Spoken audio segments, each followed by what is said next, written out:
그래서 6장 7절까지 말씀 한 절씩 교독하겠습니다. 여호수아가 여리고에 가까이 이르렀을 때에 눈을 들어본즉 한 사람이 칼을 빼어 손에 들고 마주 서 있는지라. 여호수아가 나아가서 그에게 묻되 너는 우리를 위하느냐 우리의 적들을 위하느냐 하니 그가 이르되 아니라 나는 여호와의 군대 대장으로 지금 왔느니라 하는지라. 여호수아가 얼굴을 땅에 대고 엎드려 절하고 그에게 이르되 내 주여 종에게 무슨 말씀을 하려 하시나이까. 여호와의 군대 대장이 여호수아에게 이르되 내 발에서 신을 벗으라. 내가 선 곳은 거룩하니라 하니 여호수아가 그대로 행하니라. 이스라엘 자손들로 말미암아 여리고는 굳게 닫혔고 출입하는 자가 없더라. 여호와께서 여호수아에게 이르시되 보라 내가 여리고와 그 왕과 용사들을 내 손에 넘겨 주었으니 너희 모든 군사는 그 성을 둘러 성 주위를 매일 한 번씩 돌되 엿새 동안을 그리하라. 제사장 7은 7 양각 나팔을 잡고 언약궤 앞에서 나아갈 것이요 7째 날에는 그 성을 7번 돌며 그 제사장들은 나팔을 불 것이며 제사장들이 양각 나팔을 길게 불어 그 나팔 소리가 요려여일 때에는 백성은 다 큰 소리로 외쳐 부를 것이라.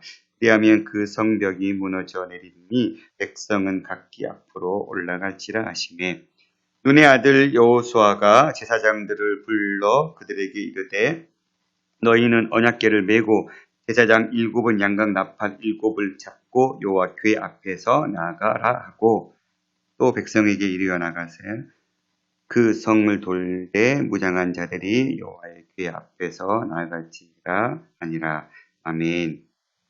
오늘 본문 말씀부터 이제 12장까지는 여호수아의 두 번째 단락 취하라라는 동사에 의해서 여리고성, 아이성 그리고 남쪽 연합군과 북쪽 연합군의 전쟁 기사가 통해서 요단 서편 가나안 지역을 정복하게 되는 그런 기사의 내용들이 시작되어는 단락입니다.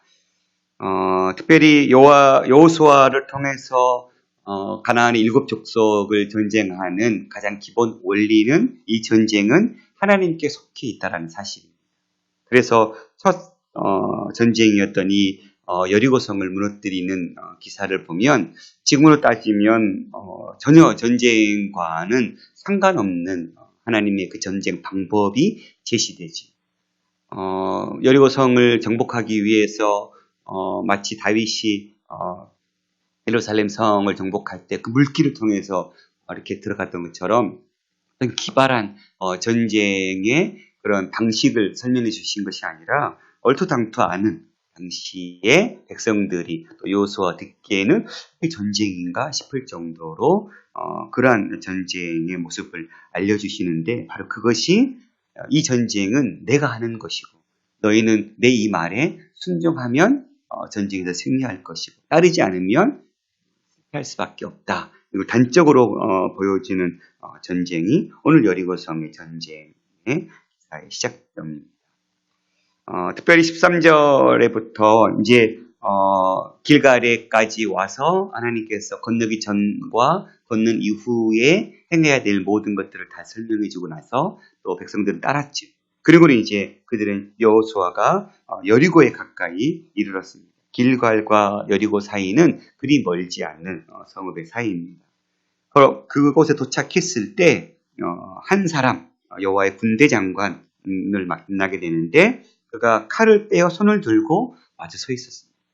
여호와의 군대 장관 성경에는 즉 하나님으로 표현되기도 하는데요. 이 여호와의 군대 장관이 손을 들었다라는 것은 심판의 상징의 모습입니다. 그래서 여호수아가 그 군대 장관을 보고 우리 편이냐 상대방 편이냐라고 물었을 때 적들을 위하는 것이 아니라 나는 여호와의 군대 장관으로 지금 왔다. 그때 여호수아가 땅에 대고 내 주여 종에게 무슨 말씀을 하시나니까 군대 장관 여호수아에게 얘기하시되 내 발에서 신을 여호수아와 모세와 굉장히 같은 비슷한 모습들이 많이 아주 거의 여호수아는 물론 차이점도 있지만 모세의 모습을 거의 비슷하게 담고 있어요. 홍해를 건넜던 모세, 요단강을 건넌 여호수아. 할례를 행했던 모세, 할례를 행한 여호수아. 오늘 본문처럼 모세는 출애굽 3장에 호렙산 불꽃 떨기나무 앞에서 거룩한 하나님을 보고 신을 벗었죠. 오늘 여호수아도 군대장관 앞에 거룩한 곳이 신을 벗으라. 이렇게 비슷한 장면들이 참 많이 아주 여호수아가 모세를 고스란히 담고 있는 모습들이 많이 비칩니다. 물론 본질적으로 다른 큰 차이는 있죠. 모세는 약속의 땅에 들어가지 못했죠. 그러나 여호수아는 약속의 땅에 들어갑니다. 마치 여호수아 이름처럼 여호와는 구원이시다라는 이름처럼 여호수아는 아주 독특하게 예수 그리스도의 구원을 상징하고 있어요. 예수님만이 우리를 온전히 하나님의 그 구원의 자리에 이끌어갈 수 있는 분. 마치 여호수아가 그렇게 약속의 땅에 약속의 언약의 백성들을 데리고 그 땅에 들어가는 큰 차이점이 있지만 아주 어떤 부분에 굉장히 많은 더 많은 부분들이 반복적으로 모세의 모습을 비추고 있는 곳입니다.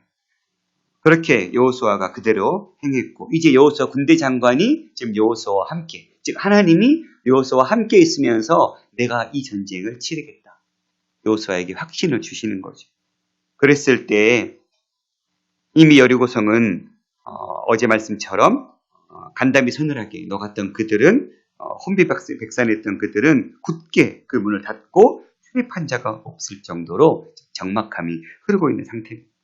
어떻게 저들이 쳐들어올까 굉장히 지금 불안에 떨고 있는 그런데 그들의 눈에 비친 모습은 어땠습니까? 성을 매일 엿새 동안 한 번씩 돌고 7일째 되는 날에는 7번씩 돌고 제사장들이 양각 나팔을 불렀을 때 백성들이 소리쳐라. 이게 여리고성을 무너뜨리는 방법이었죠.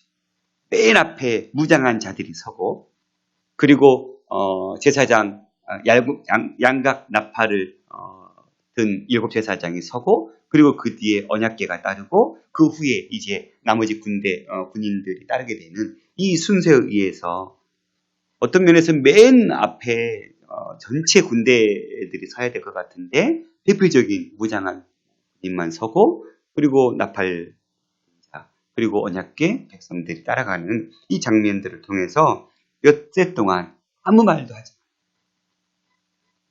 침묵하고 마지막 7일째 되는 날 양각나팔이 울릴 때 소리를 지르라. 오늘 이 나팔이라고 불리우는 이 단어는 양각나팔은 오늘 본문에서는 양각나팔이라는 단어로 불리우지만 이후에는 신약성경이나 구약 다른 단어들에 보면 희년이라는 단어를 쓸 때 이 단어를 쓰고 있습니다. 그러니까 어떤 면에서 양각나팔을 분다는 것은 희년을 선포하는 것. 어떤 희년을 선포하는 것입니까? 희년은 포로된 자에게 자유를, 억누른 자에게 자유를 선포하는 날이잖아요. 그러니까 가나안 땅에 당시의 백성들에게 진짜 하나님의 나라 희년을 선포하는 행위임을 우리가 말씀을 통해서 비춰볼 수 있는 거예요. 자유가 없는 땅에 참 자유를 선포하고 그 땅에 하나님 나라로 선포하는 그러한 행위, 상징적인 양각나팔을 불게 하는. 그랬을 때 제사장 7은 그렇게 언약궤 앞에서 나아갈 거라고 그랬고 그 성은 7번 돌고 마지막 제사장들이 나팔을 불라. 그리고 그 나팔 소리가 들릴 때 백성은 다 큰 소리를 외쳐 부를 것이다. 그리하면 그 성벽이 무너져 내리니 백성은 각기 앞으로 올라가라. 이 하나님께서 여리고성을 무너뜨리는 방법을 제시해 준 근거였습니다. 그랬을 때 여호수아는 바로 제사장들에게 불러 그들에게 말씀해 주죠. 그러니까 여호수아는 철저하게 하나님의 말씀에 토를 달지 않고 어떻게 이런 일이 일어날 수 있습니까? 묻지 않고 그렇게 순전한 마음으로 따르고 있는 것을 볼 수 있죠. 그래서 제사장들을 불러서 너희는 언약궤를 메고 제사장 7 양각나팔을 7 잡고 여호와의 궤 앞에 나아가라 하고 백성에게 또 말씀했을 때 그 성을 돌되 무장한 자들이 여호와의 궤 앞에서 나갈지라 라고 하나님께서 말씀해 주시는 대로 제사장들과 온 백성에게 이야기해 주고 있습니다. 철저하게 하나님은 여호수아를 통해서 당신의 뜻을 말씀해 주시고 또 여호수아는 하나님 앞에 믿음으로 주님 주신 말씀을 제사장들과 백성에게 전달해 주고 있는 장면을 목격할 수 있습니다. 그렇습니다. 이제 오늘 13절부터 12장까지는 이 거룩한 전쟁이라고 불리우는 이 헤렘이라는 진멸 혹은 온전히 바치다라는 뜻이거든요. 여호수아에 있어서 전쟁의 가장 큰 특징은 이 헤렘이라는 전쟁의 특징입니다. 그것은 하나님께 온전히 바치다 혹은 진멸하다. 어떻게 보면 하나님을 안 믿는 자들, 세상 사람들이 볼 때 이 헤렘이라는 전쟁의 속성은 하나님의 사랑의 속성과 또 신약에 등장하시는 그 사랑의 모습과는 너무 정반대의 모습. 어떻게 소와 양, 모든 짐승과 어린 아이들까지 부녀자를 다 죽이게 하시는 하나님이 어디 있느냐라고 묻지. 그러나 전반적으로 이 진멸하라는 하나님의 말씀은 무자비한 전쟁의 피를 흘리라는 하나님의 말씀이 아니라 그 전쟁이 그 땅을 하나님 첫 번째는 가나안의 7 족속의 죄가 관영할 때까지 하나님은 기다려 주신 것이고 이스라엘 백성을 통해서 그 가나안 족속을 지금 심판하는 심판자의 도구로 이스라엘 백성이 쓰이고 있는 것이죠.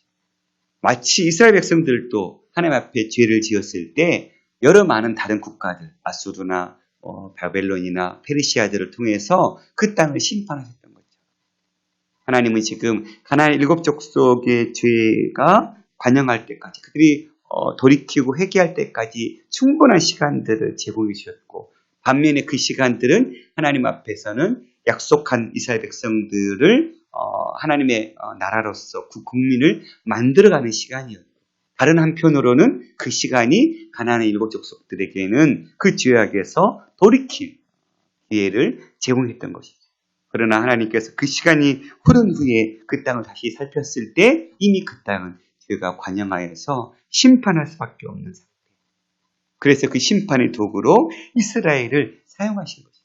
멀쩡하게 살고 있는 땅의 나라의 족속들을 하나님의 백성에게 주시기 위해서 어린아이까지 헤렘의 전쟁을 행하신 것이 아니라 그들의 죄를 심판하는 그러한 심판의 도구로 이스라엘 백성을 쓰신 것이죠. 그리고 하나님은 그 땅이 하나님의 땅이니 그 땅을 깨끗하게 그 땅에 있는 온갖 우상과 그 땅에 있는 하나님을 섬기지 않은 모든 것들을 다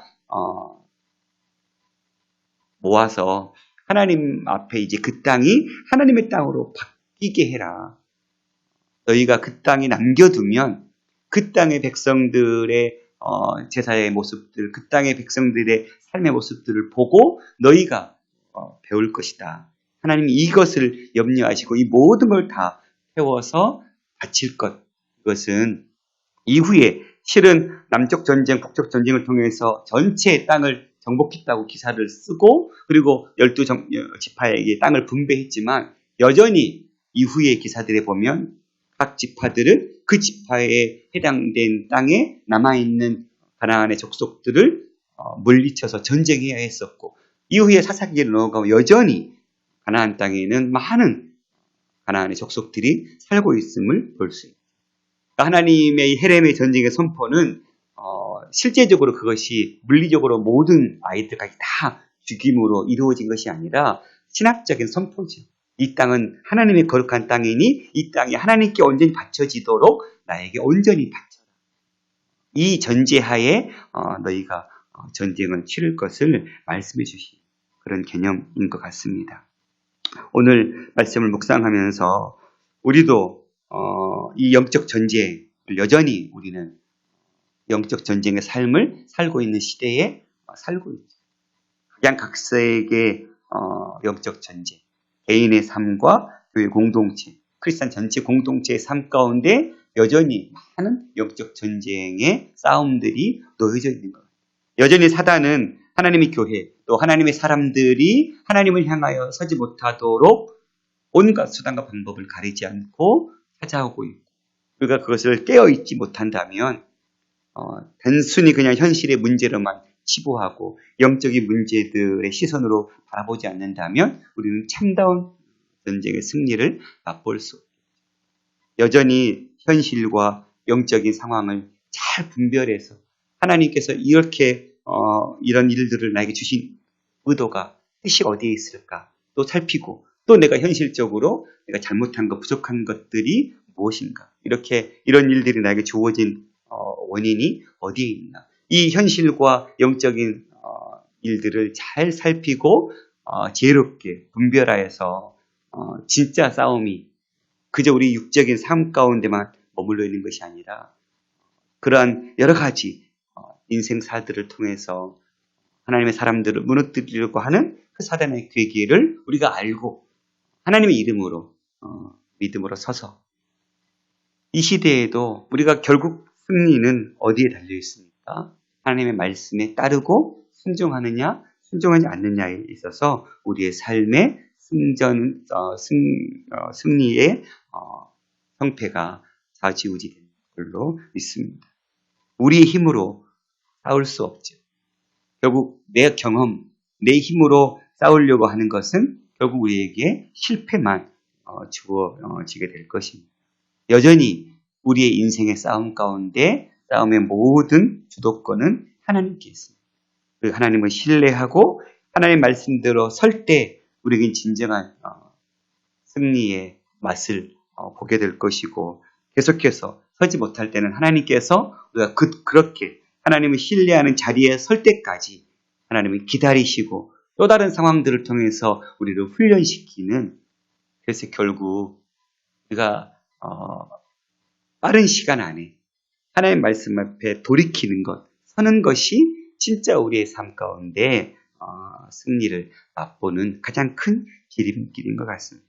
저와 여러분이 오늘날에도 이렇게 21세기 과학의 세대를, 이 문명의 세대를 살아가는 이때에 이 고리타분한 수천 년에 걸쳐서 지어지고 수천 년 전에 주어진 이 말씀대로 살아가는 것이 합당하냐 세상 사람들이 이야기할 때 우리 그리스도인들은 이 말씀이 곧 하나님의 말씀이고 이 말씀대로 살아가는 것이 진짜 우리 삶 가운데 승리를 가져다주는 삶의 원동력임을 믿고 순복함에 따를 때 진짜 우리의 삶 가운데 영적 전쟁의 승리가 주어질 줄 믿습니다.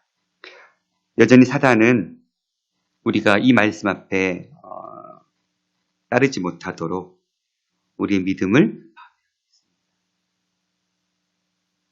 거기에 싸울 수 있는 유일한 방법은 살아계신 하나님을 믿고 신뢰하는 것. 많은 고고학자들은 실제적으로 여리고성이 어떻게 무너졌느냐에 대한 많은 고고학 발견들을 하지만 그 발견들을 발견되지 않았다고 해서 마치 이것이 그냥 하나의 스토리, 이야기다. 하나의 교훈을 주기 위한 이야기다라고 이야기하지만 물론 그렇게 고고학적인 발견들이 이루어지지 않았다고 하더라도 우리에게 있어서 창세기 1장 1절 하나님께서 태초에 천지를 창조하셨다.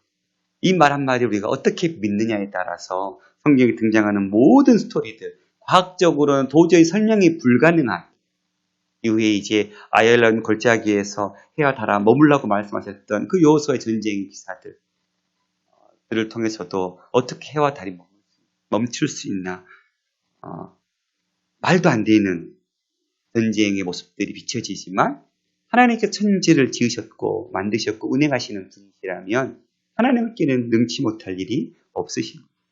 우리가 그 하나님을 신뢰하는 믿음으로 산다면 하나님이 주신 이 모든 말씀 한 절 한 절 우리가 이해되지 않고 상상되지 않는 현실의 눈, 과학의 눈, 이성의 눈으로 비춰봤을 때 도무지 일어나지 않을 것 같은 이야기들도 전지와 전능하신 하나님의 손에 달려있을 때 그것은 어려운 일이 아닐 것입니다. 그 믿음으로 내 스스로 바라보면 불가능하지만 하나님께서 하시면 하나님은 능히 하실 수 있는 분이다라는 그 믿음이 결국은 하나님을 신뢰하게 하고 따르게 하는 진정한 믿음으로 우리를 이끌어가게 할 줄 믿습니다. 오늘도 그 믿음으로 주 앞에 서는 저와 여러분이 됐으면 좋겠습니다. 기도하겠습니다.